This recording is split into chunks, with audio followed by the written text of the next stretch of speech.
Viewers আশা করে ভালো আছো। প্রতিবারে আপনার সামনে নতুন আরেকটি ভিডিও নিয়ে চলে আসলাম।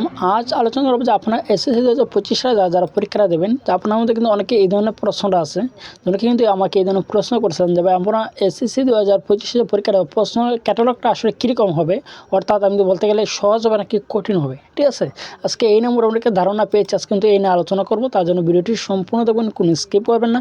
তার আগে বলে নিয়ে আপনি যদি এই চ্যানেল নতুন হয়ে থাকেন তার আপনার সাথে রিকোয়েস্ট থাকবে যে এই ধরনের নিত্য নতুন অল এডুকেশন আপডেট সবার আগে পাওয়ার জন্য অবশ্যই চ্যানেলটি সাবস্ক্রাইব করে পাশে থাকবেন, কারণ আপনার লাইক আমাকে সাবস্ক্রাইবের কারণে কিন্তু আমাদের নতুন আরেকটা ভিডিও তৈরি করার অনুপ্রেরণা সৃষ্টি করে। শুধু এসএসসি 25 না, যে কোনো বোর্ড পরীক্ষার যে প্রশ্নটা যে সহজ হবে নাকি কঠিন হবে সেটা কিন্তু সঠিকভাবে কেউ কিন্তু বলতে পারবে না, তবে কিন্তু আমরা একটা ধারণা দিতে পারবো, যেহেতু আমরা এই ধরনের ভিডিও ক্রিয়েট করি যে প্রশ্ন তারা ক্যাটাগরি কীরকম তৈরি করে এবং কোন বিষয়টা তারা বেশি ফোকাস করে, এই ধরনের কথা কিন্তু বলতে পারবো। ঠিক আছে, কিন্তু আসলে প্রশ্ন যে সহজ হবে নাকি কঠিন হবে অনেকে এই ধরনের তথ্য যারা চাচ্ছেন, আসলে এটা কারো করা কিন্তু সম্ভব নয়, সম্ভব না। কিন্তু ক্যাটালগটা বলতে পারবো বা তার কোন জিনিসটা তারা ফোকাস করে বেশি। ঠিক আছে, তার জন্য ভিডিওটা সম্পূর্ণ দেখবেন, কোনো স্কিপ করবেন না।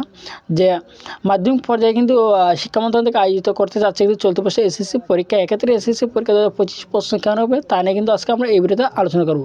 শিক্ষা মন্ত্রণালয় থেকে সকল শিক্ষা বোর্ডের জন্য আলাদা আলাদা কিন্তু প্রশ্ন পরীক্ষার আয়োজন করে থাকে, বিশেষ করে যে বাংলা, ইংরেজি এবং তথ্য যোগাযোগ প্রযুক্তি এবং গণিত আবশ্যিক বিষয় প্রশ্ন অবশ্যই আলাদা হয় এবং গ্রুপ সাবজেক্টের প্রশ্ন আলাদা আলাদাভাবে করা হয়। তবে কোনো কোনো বোর্ডের প্রশ্ন কঠিন হবে, আবার কোনো কোনো বোর্ডের প্রশ্ন সহজ হবে। এই বিষয়গুলো অগ্রিম বলা যায় না, কেননা তা নির্ভর করে প্রশ্ন সেটের ওপরে। ঠিক আছে, আপনারা যে কোনো বোর্ডের পরীক্ষাতে হয়ে থাকেন না কেন, যে আপনারা একটা বোর্ডের প্রশ্ন কিন্তু এক সেট থাকবে না। একটা বোর্ডের প্রশ্ন মনে করেন বাংলা, কিন্তু যে প্রশ্নটা তৈরি করা হয় সেই প্রশ্ন তো কয়েকটা সেট থাকে এবং কয়েকটা সেটের মধ্যে তারা আইডেন্টিফাই করে যেটা মনে করেন দেওয়ার মতো বা তাদের কাছে ভালো লাগে, এটা দেখে কিন্তু যা তারা কিন্তু পরীক্ষা হলে কিন্তু দেয়। ঠিক আছে, তার জন্য মানে সঠিকভাবে কেউ বলতে পারে না যে প্রশ্নটা সহজ হবে নাকি কঠিন হবে, কারণ যে প্রত্যেকটা মনে করেন একটা বোর্ডে লাগে 7টা বা 8টা সেট বানায়, এই 7টা বা 8টা সেট দিয়ে একরকম হবে, সেটা কিন্তু প্রশ্ন ক্যাটালগ কিন্তু একরকম হবে না। কেউ প্রশ্নকে সহজ করে বানাবে, কেউ কঠিন করে বানাবে, মানে এই ধরনের হয়। এর মধ্যে যারা মনে করেন তারা যে পরীক্ষকরা, যে নিয়ন্ত্রকরা আছে, তারা যারা আইডেন্টিফাই করে দেখবে যে আপনাদের দেওয়ার মতন অ্যাভেলেবল আছে, সেটি কিন্তু মূলত তারা দিয়ে। তার জন্য কিন্তু কেউ সঠিকভাবে বলতে পারবে না যে প্রশ্ন কঠিন হবে নাকি সহজ হবে। ঠিক আছে, সেখান থেকে যে কোনো একটি সেটের পরীক্ষার আয়োজন করে থাকে শিক্ষা মন্ত্রণালয়। এসএসসি পরীক্ষা 2025 প্রশ্ন বিষয়গুলো জানা যায় যে ঠিক পরীক্ষা শুরু 25 মিনিট পড়বে। ঠিক আছে, যে আপনি মনে করেন যে এসএসসি 2025 একটা প্রশ্ন কীরকম হবে, সহজ নাকি কঠিন হবে, এটা একমাত্র জানে যে পরীক্ষক যে নিয়ন্ত্রক থাকে, সে পরীক্ষার নিয়ন্ত্রক কিন্তু পরীক্ষার 25 মিনিট পূর্বে কিন্তু সেটা জানে। ঠিক আছে, 25 মিনিট পূর্বে কিন্তু জানে যে প্রশ্নটা কীরকম হবে। এর ভিতরে কিন্তু তারা কিন্তু বলতে পারে না, কারণ অনেকগুলো সেট থেকে এই অনেকগুলো সেটের মধ্যে কোন সেটটা তারা দেবে তাই কিন্তু সঠিকভাবে বলতে পারে না। পরীক্ষা কেন্দ্রে দায়িত্ব থাকা কর্মকর্তারা এসএমএসের মাধ্যমে জানিয়ে দেওয়া হয় কোন সেটে পরীক্ষা নেবে ওই শিক্ষা বোর্ড। তবে যেহেতু ইতিমধ্যে পরীক্ষাতে প্রশ্ন তৈরি শেষের দিকে কিন্তু এবং টেস্ট পরীক্ষা বছর কিন্তু শেষ হয়ে গেছে, বিভিন্ন শিক্ষকদের সাথে কথা বলে জানা যায় যে এবছর এসএসসি 2025 প্রশ্ন মোটামুটি সহজেই রাখা হবে।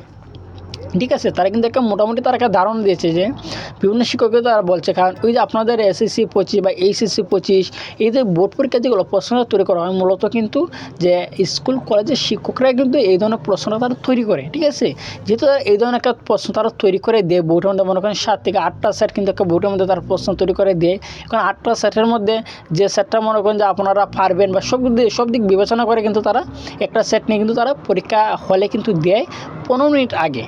ঠিক আছে, যে তবে গত কয়েক বছর গতানুগতিকভাবে যে প্রশ্ন তৈরি করা হচ্ছিল, এবছর তার মধ্যে অনেক পরিবর্তন আসবে এবং প্রশ্নগুলো শিক্ষার্থীরা খুব সহজে উত্তর দিতে পারলেও নতুন অনেক প্রশ্ন দেখা যেতে পারে চলতি বছরের পরীক্ষাগুলিতে।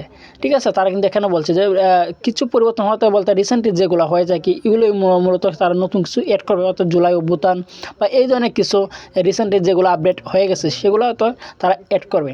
তাই শিক্ষার্থীদের উচিত তো মডেল টেস্ট পেপার সহ বিগত সালের প্রশ্নের ক্ষেত্রে যে সকল বিষয় নতুন প্রশ্ন রয়েছে সেগুলোর ওপর বেশি মনোযোগ দেওয়া। অর্থাৎ ঠিক আছে, আমি তো এর আগে বলতেছি যে নতুন রিসেন্টলি যেগুলো ঘটনা হয়ে গেছে, অর্থাৎ আমি তো বললে আপনাদের যে 34শে জুলাই এই ধরনের যে ঘটনাগুলো হয়েছে এগুলো কিন্তু আপনারা পরীক্ষার মধ্যে পাবেন। ঠিক আছে, আর যারা মডেল টেস্ট বা টেস্ট যারা পড়তেছেন হয়তো আপনারা কিন্তু অনেকে পেয়ে গেছেন যে বর্তমানে যে আন্দোলনটা হয়েছে সেই আন্দোলন কিন্তু অনেক চিত্র কিন্তু যে প্রশ্ন তৈরি করা হবে। ঠিক আছে, প্রশ্ন স্বাভাবিক রাখা হবে, কিছু বিষয় কঠিন এবং কিছু বিষয় সহজ, আবার কিছু প্রশ্ন মাঝে মাঝে অবস্থা থাকবে, যাতে করে সকল শিক্ষার্থী পরীক্ষায় প্রশ্নের উত্তর তাদের পড়ালেখার প্রস্তুতির উপর নির্ভর করে দিতে পারে।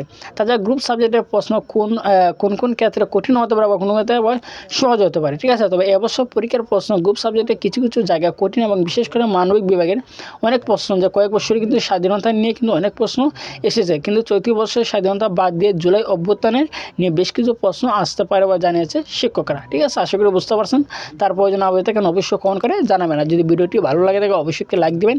আর আপনি যদি এই চ্যানেল নতুন হয়ে থাকেন তাহলে আপনার সাথে রিকোয়েস্ট থাকবে যে এই ধরনের নিত্য নতুন নলেজ এডুকেশন আপডেট সবার আগে পাওয়ার জন্য অবশ্যই চ্যানেলটি সাবস্ক্রাইব করে পাশে রাখুন। ধন্যবাদ, দেখা হবে অন্য কোনো ভিডিওতে।